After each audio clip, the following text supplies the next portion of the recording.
Ok, merci à la régie. On me dit que c'est à moi. Donc, bonjour à tous et bienvenue dans cette session consacrée à Terraform et les bonnes pratiques d'infrastructure as code. Je vais commencer par me présenter. Donc, je m'appelle Cédric Derue et donc je suis architecte solution chez Altran depuis 12 ans maintenant. À côté donc de ce métier d'architecte solution, je suis aussi donc un évangéliste technique aguerri, on va dire. Donc, j'ai souvent l'occasion d'animer un certain nombre de conférences et puis je publie quelques ouvrages par-ci, par-là. Et puis aussi du matériel pédagogique d'apprentissage, par exemple pour la plateforme LinkedIn Learning. Donc aujourd'hui, comme je disais à l'instant, le sujet qui nous intéressait, c'est l'infrastructure as code, qui est en particulier un produit que j'affectionne vraiment beaucoup, parce que je l'utilise dans mon boulot au quotidien. C'est Terraform. On va donc juste décliner l'agenda rapidement. On va faire une petite introduction, bien sûr, sur ce qu'est Terraform, l'infrastructure as code, parce que pour certains, ça sera uniquement des rappels. Et puis, on va faire des focus successifs, justement, sur ces bonnes pratiques. Donc, par exemple, on va voir les conventions de nommage. On va voir comment configurer les providers Terraform. Donc, on verra ce que c'est qu'un provider, notamment. On va voir comment organiser donc, nos fichiers Terraform lorsque l'on a à gérer des infrastructures de différentes tailles. On parlera aussi de l'usage des modules, très important lorsqu'on fait du Terraform. C'est probablement valable d'ailleurs pour d'autres solutions d'IAC, d'infrastructure as code. Et là, on verra comment ça se passe ici. Et puis, on parlera aussi donc, de la gestion de l'état, qui est fondamentale. Et puis, tout à la fin, je vous laisserai poser des questions qui, d'après ce que j'ai compris, seront communiquées via le chat. Alors, si je devais introduire l'infrastructure as code et Terraform, bien, commençons par l'infrastructure as code. Alors, l'infrastructure as code, si on doit résumer les choses, ça permet en fait de gérer votre infrastructure en utilisant des fichiers de configuration. Alors, c'est quoi les bénéfices de ça? Eh bien, comme finalement, gérer l'infrastructure, ça va devenir du code, eh bien, on va pouvoir déjà bénéficier de toutes les bonnes pratiques, toutes les méthodologies de développement logiciel. C'est-à-dire qu'on va pouvoir ces fichiers de code, les mettre sous contrôle de source, alors ça peut être ce que vous voulez. On va pouvoir créer, donc ce que je disais tout à l'heure, créer des modules, donc des pièces de code qu'on va pouvoir réutiliser justement d'une infrastructure à une autre, par exemple. Donc, ça va être très intéressant. On va pouvoir aussi mettre en place des stratégies de test pour vérifier, par exemple, que ce que génère comme infrastructure mes fichiers de code est correct ou non. On va bien sûr gagner en rapidité, puisqu'en fait, avec l'infrastructure as code, quel que soit l'outil d'ailleurs, on va justement, par ce code, par ces scripts, on va automatiser les choses. Donc, on va pouvoir rapidement, comme cela, provisionner des environnements. Alors, ça peut être de l'ordre de quelques minutes ou même quand même beaucoup plus, mais on va éviter de passer des heures et des heures à provisionner des clusters, des ressources dans le cloud, etc., etc. Et puis, dernier point important, alors il y en a d'autres évidemment, je fais vite, mais c'est un point important celui-ci, c'est la consistance. En fait, on sait très bien que quand on a à gérer de l'infrastructure manuellement, eh bien, ça, c'est source d'erreur. D'ailleurs, comme tout ce qu'on gère manuellement, c'est pas que l'infrastructure. Mais donc là, pour éviter ça, justement, eh bien, l'infrastructure as code et des outils comme Terraform viennent à notre secours, puisque là, encore une fois, avec des fichiers de configuration, je vais pouvoir en fait rendre mon provisioning d'infrastructure reproductible. D'accord. Donc, en sorte, mes fichiers vont vraiment représenter une source de vérité unique. Et puis, si jamais, effectivement, j'ai quand même des problèmes où je trouve des bugs dans ces fichiers-là, je vais pouvoir justement les corriger et puis ensuite réappliquer sur chaque environnement ces fichiers et puis pouvoir, comme ça, appliquer la correction partout là où c'est nécessaire. Voilà, donc on parlera comme ça d'idempotence finalement. Et puis Terraform là-dedans, qu'est-ce que c'est? Justement, c'est un des outils infrastructure as code que l'on peut utiliser dans les projets. C'est pas le seul. Certains peut-être utilisent du Puppet, du Chef, du Ansible. Alors, D'ailleurs, quand on utilise ces produits-là, hein, ça ne veut pas dire qu'il faut utiliser soit l'un, soit l'autre et que c'est exclusif. En fait, quand on regarde les particularités et les bénéfices apportés par chacune de ces solutions, on voit très souvent qu'elles sont complémentaires. Notamment, Terraform va vraiment être un outil pour faire du provisioning d'infrastructures, alors que ceux que je viens de citer, comme Chef, Puppet ou les autres, sont plutôt des outils de configuration management. Donc, eux, ils vont venir plutôt ensuite pour venir configurer la machine, déployer des logiciels, par exemple, paramétrer des fichiers de configuration, etc. etc. Donc, encore une fois, on peut utiliser Terraform avec ces autres outils-là. C'est même fortement conseillé d'ailleurs. Et donc, comme ça, on va pouvoir justement avoir des niveaux d'automatisation et de reproductibilité au niveau donc, de l'infrastructure, très important. Donc, Terraform, comme je disais, ça va vraiment être le provisioning d'infrastructures, de ressources. Donc, on va pouvoir avec ça, effectivement, créer, mettre à jour ou supprimer des machines virtuelles, des containers, du code serverless, configurer des réseaux et plein de choses comme ça. Et ça, on va pouvoir le faire. Et ça, par contre, c'est vraiment la grande force de Terraform, c'est que c'est agnostique. Donc, c'est-à-dire qu'on va pouvoir faire ce genre de provisioning pour différents, par exemple, cloud providers. Donc, on va pouvoir le faire pour AWS, pour Azure, pour Google Cloud, pour Alibaba, pour Oracle et plein d'autres. Donc, ça, c'est vraiment intéressant. On en touchera un mot tout à l'heure. Donc là, ce que je vous propose, justement, c'est de commencer par ces bonnes pratiques et de parler notamment des conventions de nommage. Alors, on l'a dit tout à l'heure, hein, quand on fait de l'infrastructure as code, puisqu'en fait, on va décrire notre infrastructure via des fichiers de code, eh bien, on va retrouver effectivement, on va dire, un des piliers des bonnes pratiques de développement lorsqu'on fait du code, c'est de bien nommer les objets, en fait, les ressources que l'on déclare. Donc c'est un peu rébarbatif, hein, je vous le concède, mais c'est nécessaire. Alors par exemple, on va avoir différents concepts dans Terraform. D'ailleurs, il y a un vocabulaire qu'il faut s'approprier. Dans Terraform, en fait, on provisionne des ressources. Ces ressources, en fait, elles vont être faites, comme on l'a dit, hein, donc de gérer soit par un AWS de l'autre côté, un Azure ou plein d'autres choses. Et donc ces ressources, ici, elles vont avoir un type, hein. Donc on voit dans cet exemple-là, je donnerai beaucoup d'exemples par rapport à Azure d'ailleurs, hein, parce que donc, je voulais faire cette illustration avec Azure, mais bien sûr, tout ce que je dis là, ça marche pour les autres encore une fois, hein. Donc par exemple, cette ressource, elle va être typée Azure RM ressource group. Donc la première que je mets là. Et donc ici, c'est un type, c'est pas moi qui décide, hein, c'est vraiment les types qui sont fournis par le provider Azure Resource Manager pour pouvoir en fait créer des ressources groupes. Et puis par exemple, si je veux créer un virtual network Azure, pareil, je vais avoir un type avec le provider Azure qui va s'appeler Azure M Virtual Network. Et donc, une fois que cette ressource, donc on lui a donné son type, tout à droite, vous voyez qu'il faut lui donner un nom. Et là, ça va être important justement de bien nommer, parce que là, par contre, c'est nous qui allons décider comment cette ressource va être nommée. Et donc, vous voyez, donc, on fait l'usage des underscores au lieu des tirets du milieu. On utilise des lettres minuscules ou des nombres. Évidemment, on va choisir un nom qui va être expressif, donc qui va pouvoir permettre de comprendre quel est ce ressource groupe. Donc là, par exemple, ici, le ressource groupe qu'on a, eh bien, visiblement, il est fait pour contenir les ressources d'un CMS. D'accord. Pareil pour le network qui est juste en dessous de notre titre d'exemple. On voit que c'est un VNet public. Deuxième concept important dans Terraform, ce sont les data sources. Donc, on déclare avec l'objet data. Vous pouvez voir noter ici. Là aussi, donc, les data sources, eh bien, il va falloir les typer. Donc, par exemple, on va retrouver le Azure RM Resource Group, le Azure RM Subnet ou le Azure RM Subscription, donc qui permet, lui, c'est un type qui permet comme ça d'interagir avec les subscriptions que l'on peut avoir dans Azure, dans un compte, dans un cloud Azure. Là aussi, le nommage va être important. Donc, on va retrouver l'usage conseillé des underscores et des nombres. Et puis, ce qui va être là aussi important, pour les noms qu'on va choisir pour ces data sources, c'est de utiliser le singulier ou le pluriel. Donc, par exemple, ici, on voit que sur le premier exemple, sur Available Subscriptions, on a bien le S, parce qu'en fait, cette data source Terraform, en fait, va retourner une liste de souscriptions.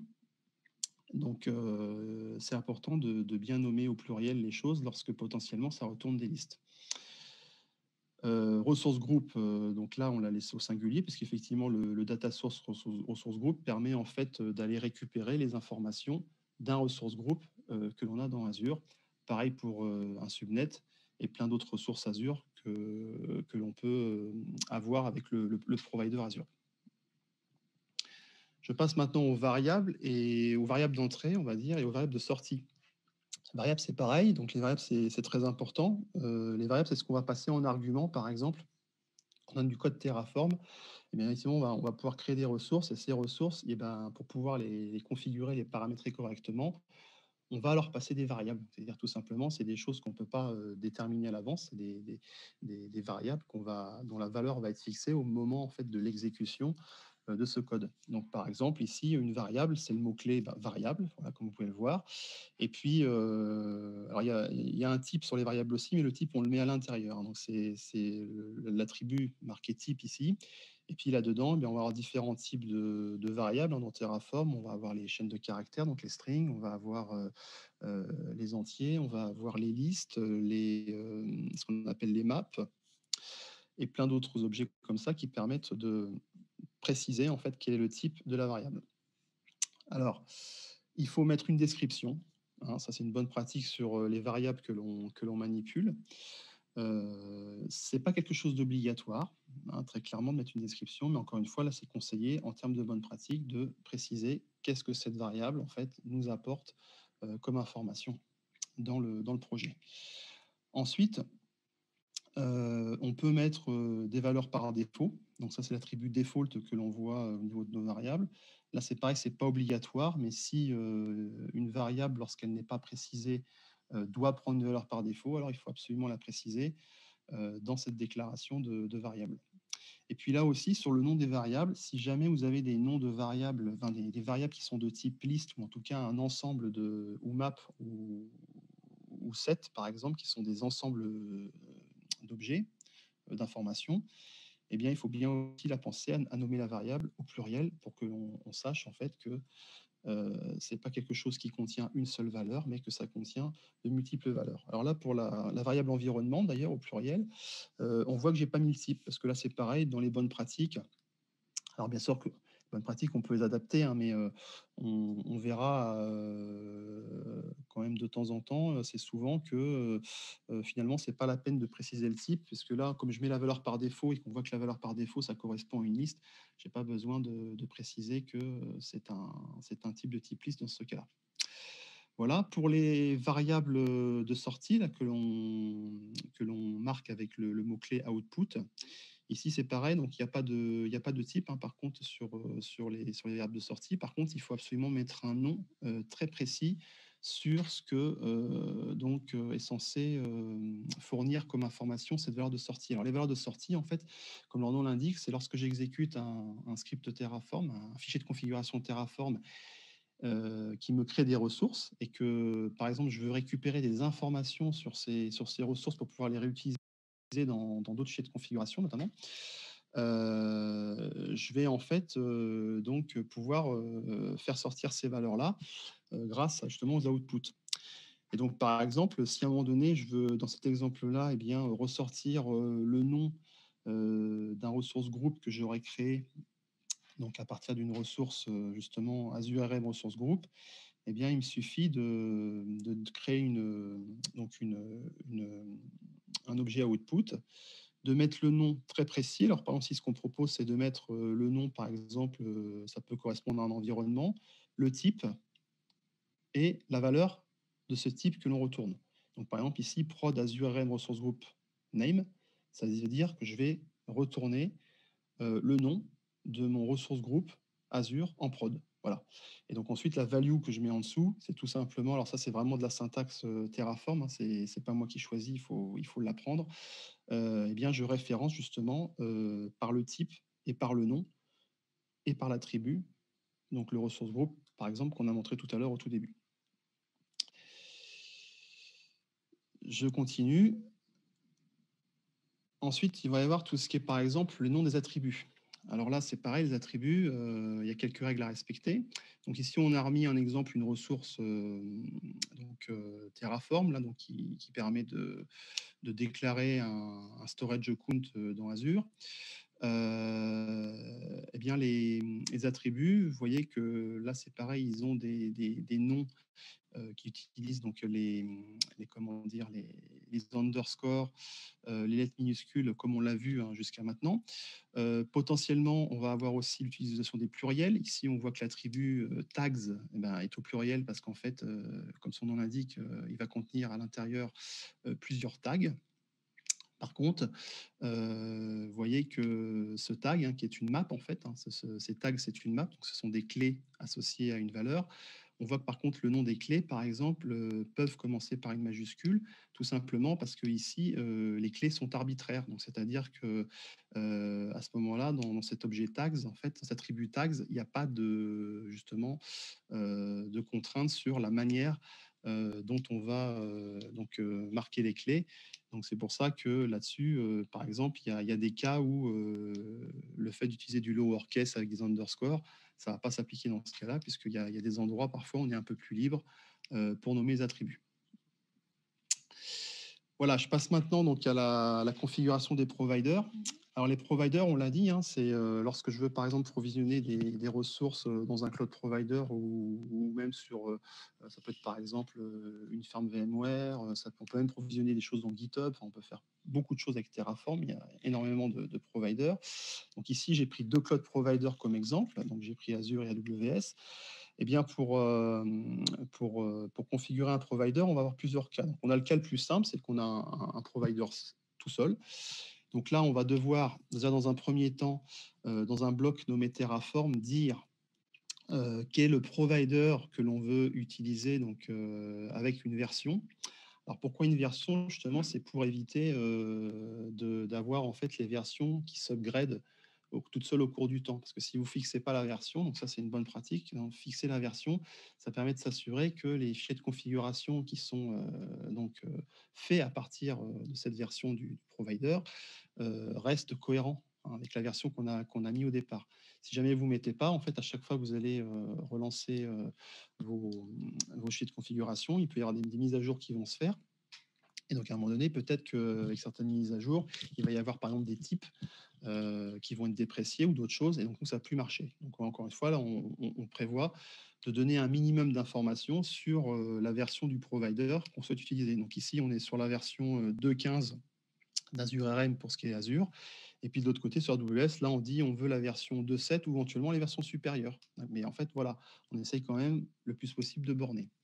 Et puis ensuite, dans notre code, dans nos fichiers de configuration, on va tout simplement référencer le provider avec un bloc provider, comme ce que vous pouvez voir juste en dessous.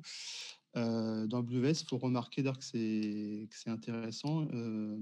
Il demande de préciser la région. Donc ça, c'est un paramètre que l'on doit donner au provider AWS hein, pour dire sur quelle région on se trouve. Ce qui m'amène donc au constat suivant. En fait, là où il y a des petites subtilités à comprendre, c'est quand vous avez plusieurs providers. En fait, quand vous faites du Terraform et que vous écrivez vos fichiers de configuration, rien ne vous dit que toutes vos ressources approvisionnées sont uniquement dans Azure ou uniquement dans AWS ou uniquement je ne sais où. En fait, vous pouvez très bien avoir des fichiers de configuration Terraform qui vont mixer différents providers. Voilà. Donc, par exemple, imaginez, vous êtes justement dans une approche multi-cloud dans votre entreprise, c'est tout à fait normal d'avoir des fichiers de configuration qui peuvent mélanger les deux providers. Le truc, par exemple, ici, c'est que si j'ai donc 2 providers AWS et que eh bien, j'ai donc 2 régions différentes, je vais avoir besoin d'utiliser ce qu'on appelle les alias. Donc, par exemple, le provider par défaut AWS qui est en US East 1, celui-ci, donc juste avec la région comme ça va être mon provider par défaut. C'est-à-dire que quand je ne précise pas pour une ressource à créer mon provider, donc il va prendre AWS. Et si par contre j'ai besoin de créer une ressource AWS justement dans une région, donc US West 2, eh bien, là, je vais devoir en fait utiliser ce qu'on appelle les alias. Donc, du coup, je vais référencer mon provider aws.west dans ma ressource ou dans mes ressources pour préciser que cette fois-ci, ce n'est pas le provider AWS par défaut qu'on utilise, mais le deuxième, donc référencé par l'alias. Voilà. Hem, je passe maintenant donc aux configurations, à l'organisation des fichiers de configuration. Alors ça, c'est un point très important parce qu'en fait, on sait très bien, bah, là encore, hein, comme on fait du code, eh bien, si on n'est pas, attentif à la manière dont on organise le code, ça devient vite le bazar, ça devient vite spaghetti. Donc voilà, c'est-à-dire que quand on encore une fois, on fait du code, on bénéficie effectivement de tous les avantages, des bonnes pratiques de développement lorsqu'on fait du code. Mais, si on n'est pas, bien averti sur la manière de faire, on peut se prendre aussi tous les travers, de ce que c'est que développer du code, lorsqu'on n'est pas en fait organisé ou, consciencieux. Alors, pour, organiser les fichiers de configuration, on va dire, que grosso modo, il y a 2 cas de figure. Soit votre infrastructure à gérer avec vos fichiers de configuration Terraform est petite, donc ça peut être tout simplement une machine virtuelle ou voilà, ou en tout cas un nombre très, très restreint. Ou alors ça peut bien sûr être une infrastructure beaucoup plus large, hein, donc des choses que l'on va trouver, notamment voilà dans les grandes entreprises, donc avec, beaucoup de ressources, hein. Alors c'est pas que des VM d'ailleurs, hein, j'ai dit tout à l'heure, hein, ça peut être des VM, ça peut être des containers, ça peut être des storage, des bases de données, des réseaux, voilà, tout ce qu'on peut imaginer comme, comme type de ressources pour faire une infrastructure.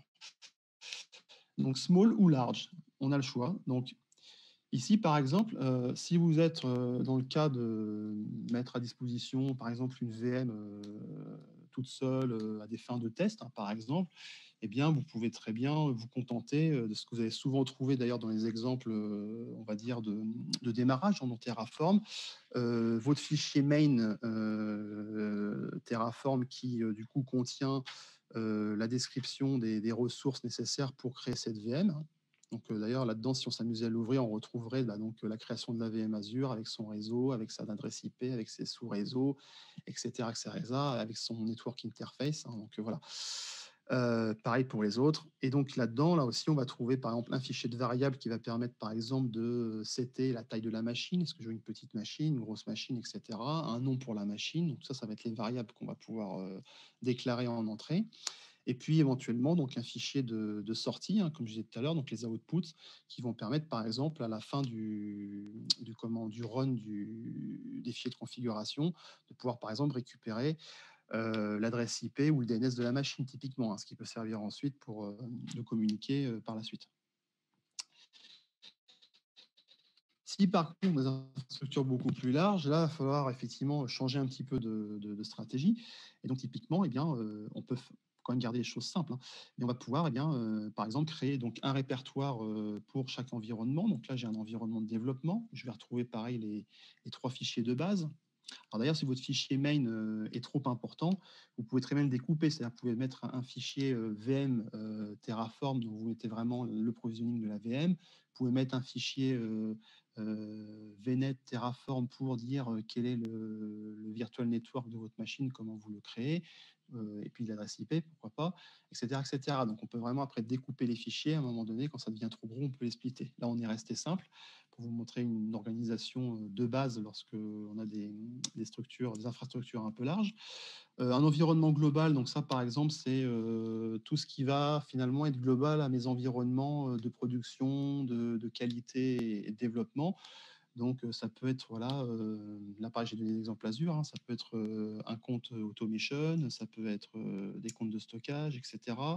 La configuration du backend Terraform, on y reviendra tout à l'heure, ça c'est très important pour la gestion de l'état. On va retrouver deux autres environnements que sont la qualité et la prod. Et puis, par exemple, on va avoir un répertoire module. Alors ça va être intéressant aussi. Alors les modules, d'ailleurs, on peut les retrouver aussi, même lorsqu'on a des infrastructures simples à gérer. Mais là, les modules, c'est vraiment une partie dont je vais vous parler après à part. C'est vraiment la capacité qu'on a justement, bah, notamment lorsqu'on a beaucoup d'environnements à gérer et que finalement, il y a des parties de configuration qui se répètent, hein. Sauf que voilà, c'est des choses qui vont changer, c'est éventuellement la taille des ressources, leur localisation, enfin voilà.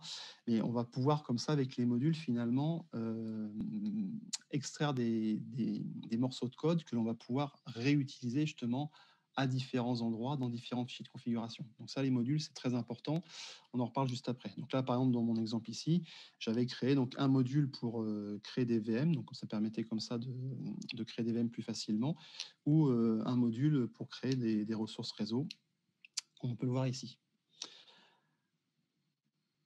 Alors les modules justement, ça sert à quoi? Eh bien les modules, comme j'ai dit, c'est, pour réutiliser des morceaux de code. Donc c'est d'appliquer finalement une bonne pratique que là aussi, est très répandue dans le monde du code, du logiciel, c'est le don't repeat yourself. Donc c'est-à-dire, voilà, on ne veut pas réécrire, 1000 fois la même chose aux mêmes endroits.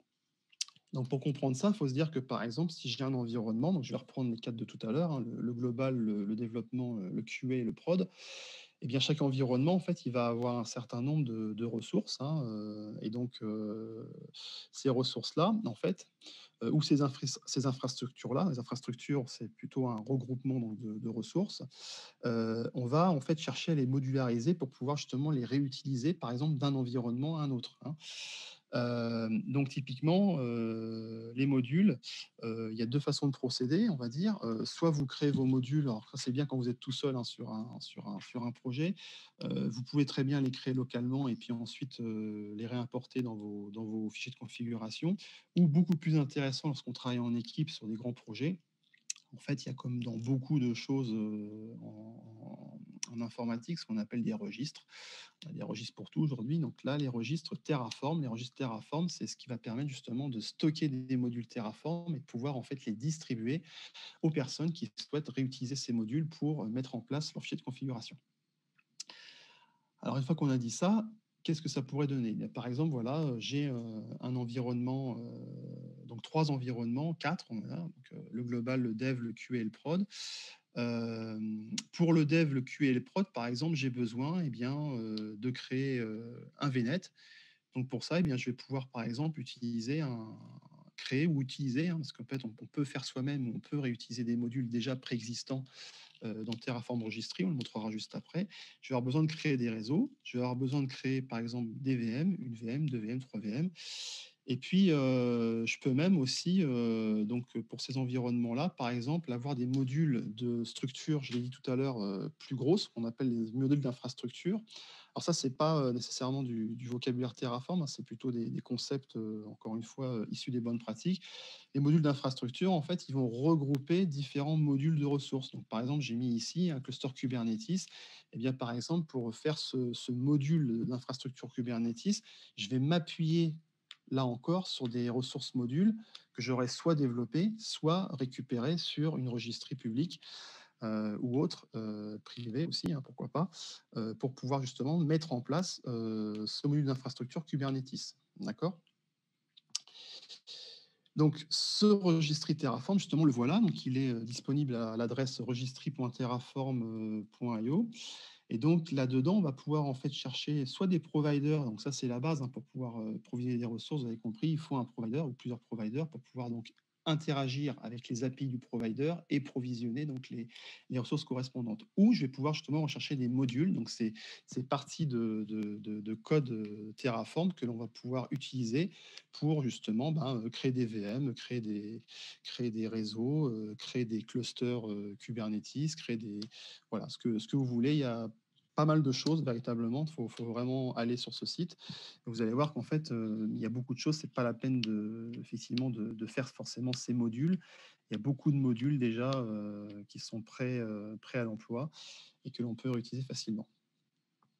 Alors, si on regarde ce que ça donne en pratique, en fait, eh bien, les modules, on va s'apercevoir que si on les utilise pas, par exemple, là, j'ai fait un extrait de code, hein, donc en l'occurrence, normalement, cet extrait-là est beaucoup plus long, hein, il fait je crois, une centaine de lignes. Mais donc là, on reconnaît, par exemple, le provisioning d'une machine Azure, justement, utilisant Terraform. Donc, on reconnaît encore une fois donc le réseau, la VM, l'adresse publique, l'adresse IP publique, etc., etc. Donc ça, évidemment, si j'ai plusieurs environnements, j'ai dit tout à l'heure, développement, qualité, production et plein d'autres encore, et que à chaque fois je dois écrire ce code-là, alors bien sûr avec des paramètres différents, hein, mais même code en termes de structure, ça va être rébarbatif, hein. Donc, et puis surtout, si jamais il y a des choses après à changer, pour le maintenir, ça va être plus compliqué parce qu'il va falloir repasser finalement à tous les endroits où on a répété le code. Et bien avec les modules, en fait, ça c'est le même code, hein, que je vous remontre. Par exemple, on peut réduire, alors moi dans mon cas, ici, là, j'ai réduit de 50% mon nombre de lignes de code. C'est-à-dire qu'en fait, par exemple ici, eh bien, j'ai créé un module Azure VNet, hein. Donc là, je le référence d'ailleurs, vous voyez, pas forcément sur une registrie, mais sur un chemin local, hein. Je l'ai dit, on peut référencer des modules sur un chemin local, hein, il n'y a pas de souci. Et puis pareil pour ma VM, je pars en fait d'un module, donc ça c'est un paramètre source que je donne pour dire où est le module, et puis ensuite je donne un certain nombre effectivement de paramètres pour ce module, donc je précise quel environnement je crée la VM, quel est son nom, quelle est sa taille, quel est l'utilisateur et le password, etc., etc. Donc, vous voyez là, sur un code qui était quand même extrêmement verbeux au départ, grâce au module, eh bien, je vais pouvoir réduire tout ça et finalement faciliter la lecture et puis la maintenance à terme de tout ce code. Donc vraiment, les modules, c'est une des pierres angulaires parmi toutes ces bonnes pratiques que je vous décris. Ensuite, donc, le dernier point, qui est vraiment excessivement important là aussi, c'est la gestion de l'état. Alors, la gestion de l'état, il y a là aussi deux façons de faire. Très rapidement, vous allez comprendre que il vaut mieux en fait se trouver dans la partie droite. Mais bon, lorsqu'on démarre sur Terraform, effectivement, qu'on est tout seul sur un projet, eh bien, on peut gérer l'état en local. En local, c'est-à-dire que lorsque je travaille avec Terraform, en fait, Terraform, dans ses principes, dans son fonctionnement intrinsèque, quand je provisionne des ressources, en fait, il me crée un fichier d'état. Donc, c'est un fichier qui porte l'extension tfstate, pour ceux qui verront ça un peu plus tard ou ceux qui en font déjà. Et ce fichier, en fait, permet justement d'avoir le reflet de ce que vous avez créé comme ressource, justement, dans votre cloud provider. Ce fichier-là, d'ailleurs, il ne faut jamais y toucher manuellement. Ça, c'est interdit parce que si vous le touchez, vous risquez de le corrompre. Et puis, du coup, si vous corrompez l'état, eh bien, ça ne rime plus à rien. En tout cas, voilà, vous pouvez le gérer en local. Il n'y a pas de souci. Maintenant, le problème, si vous gérez en local et que vous travaillez en équipe, là va se poser un petit souci. Parce que comment les autres membres de l'équipe vont pouvoir récupérer votre fichier d'état pour pouvoir travailler de leur côté. Peut-être que certains diront, il suffit de le mettre dans le contrôle de source et puis de le récupérer, et puis voilà. En fait, pas du tout. On verra juste après. Justement, il ne faut surtout pas mettre ce fichier dans le contrôle de source. En fait, ce que Terraform a prévu comme mécanisme pour ça, c'est ce qu'on appelle donc la gestion de l'état en remote, donc ce qu'on appelle les back-ends. En fait, les back-ends, les remote back-ends, c'est des espaces de stockage qu'on va pouvoir utiliser à distance pour stocker l'état. Donc, par exemple, si vous êtes dans un WS, vous pouvez très bien utiliser S3 plus DynamoDB. D'ailleurs, DynamoDB va fournir une fonction de locking du fichier d'état. Donc, c'est deux services pour pouvoir, par exemple, persister l'état de vos ressources. Alors ça, d'ailleurs, vous pouvez très bien utiliser S3 et Dynamo pour stocker l'état. Là, vous êtes en train de provisionner des ressources dans le cloud provider. Hein. L'endroit dans lequel vous provisionnez et l'endroit dans lequel vous stockez l'état de Terraform, ça n'a absolument rien à voir. Hein. Vous êtes libre de mettre ça où vous voulez. Autre exemple, on peut très bien utiliser aussi un storage Azure, là aussi, pour stocker l'état.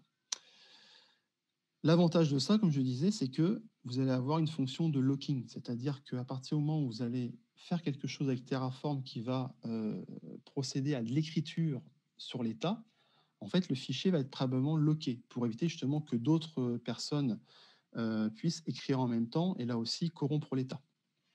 Donc, ce qui se passe, c'est qu'en centralisant finalement votre fichier d'état, dès qu'une personne va donc mettre à jour son infrastructure avec Terraform, en fait, Terraform va aller récupérer, donc il y a une ligne de commande, hein, Terraform pour ça, elle va aller récupérer en fait l'état qui est stocké à distance.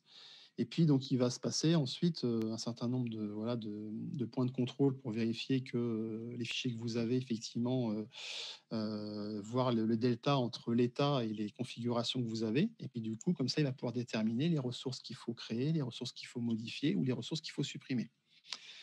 Si un de vos collègues fait la même chose et que le fichier n'est pas locké, à son tour, il va pouvoir récupérer le nouvel état, par exemple, que vous avez modifié juste avant. Et puis comme ça, là aussi, à partir des fichiers de configuration qu'il aura de son côté, eh bien, Terraform pourra déterminer si là aussi, il y a des ressources à créer, des ressources à modifier ou des ressources à supprimer. Donc j'ai envie de dire ici, de toute façon, que vous soyez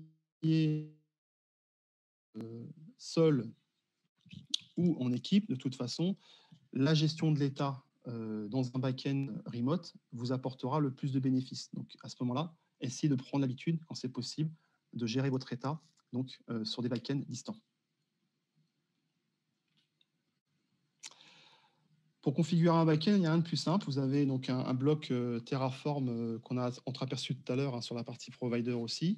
Et bien vous dites voilà, quel est votre back-end. Donc là, je précise simplement que c'est dans Azure. Et puis le back-end, après, en fonction des endroits, si c'est dans AWS, eh bien, où il va vous demander de renseigner différents attributs. Donc là, quand c'est dans Azure, il vous faut un ressource group, il vous faut le nom d'un espace de stockage, le nom d'un conteneur et le nom d'une clé qui va contenir votre état. Donc c'est vraiment très simple. Et à partir de là, en fait, quand vous allez initialiser votre projet Terraform, il va récupérer ces informations-là.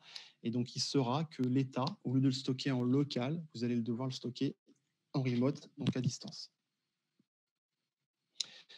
Les guidelines, quand on fait de la gestion de l'état, je l'ai dit, il ne faut jamais committer ce fichier justement tfstate. Ça, c'est pas possible, il ne faut pas le faire.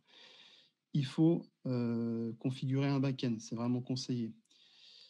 Si vous pouvez aussi, sait-on jamais, pensez quand même à backuper vos fichiers d'état. On ne sait jamais. Donc, c'est quand même, même si on est en remote, etc., il faut quand même avoir des mécanismes pour les backuper. Il faut essayer de garder les backends le plus petit possible. Gérer un état par environnement, hein, ne mettez pas un fichier d'état qui contient l'état de votre prod, de votre dev, votre QA, etc. Voilà. Choisissez des backends qui proposent le locking. Donc, je répète, le locking, c'est la possibilité de pouvoir, donc, quand il y a une écriture sur l'état par un développeur ou par une personne des opérations, c'est de pouvoir en fait bloquer le fichier pendant que ces opérations d'écriture ont lieu pour éviter les conflits et de corrompre le fichier. Donc, tous les backends, il faut le savoir, ne proposent pas forcément le locking. D'accord, il y a énormément de backends disponibles dans Terraform, il y en a plusieurs dizaines, mais faites attention à bien vérifier le locking. Et puis, si vous devez manipuler l'état, encore une fois, ne le manipulez pas directement en éditant le fichier, parce que le fichier peut être entre guillemets facilement éditable, hein, c'est ni plus ni moins qu'un fichier JSON, donc voilà. Mais n'allez jamais modifier directement le fichier à la main. Il y a des commandes en CLI Terraform qui existent. Donc la ligne de commande vous permet éventuellement effectivement d'interagir avec le fichier d'état, mais n'intervenez pas directement via l'éditeur de code. Voilà, si vous voulez aller un petit peu plus loin, je vous ai rajouté donc des choses, effectivement, alors je les ai pris dans ces sites-là, hein, que j'ai agrégés pour essayer de vous faire ressortir les messages essentiels. Bien sûr, on a vu qu'une partie des best practices, on est très très loin d'avoir couvert toutes les best practices qui sont offertes par Terraform selon les cas de figure que l'on a à gérer. Ça vous donne déjà une première impression. Je vous conseille 2 outils aussi que vous pouvez aller voir pour aller un peu plus loin. Donc, il y a TerraGrunt, hein, qui est donné dans le lien numéro 5, qui permet aussi voilà, d'avoir une approche pour gérer des infrastructures très larges avec Terraform. Et puis le dernier qui est TerraTest, qui sont proposés par la même personne d'ailleurs, qui permet de vous expliquer comment faire des tests sur vos fichiers de configuration Terraform. Voilà. Je vous remercie à tous pour votre attention. Et puis donc, j'attends les questions s'il y en a. Et je remercie donc la Mêlée Numérique pour cette édition formidable.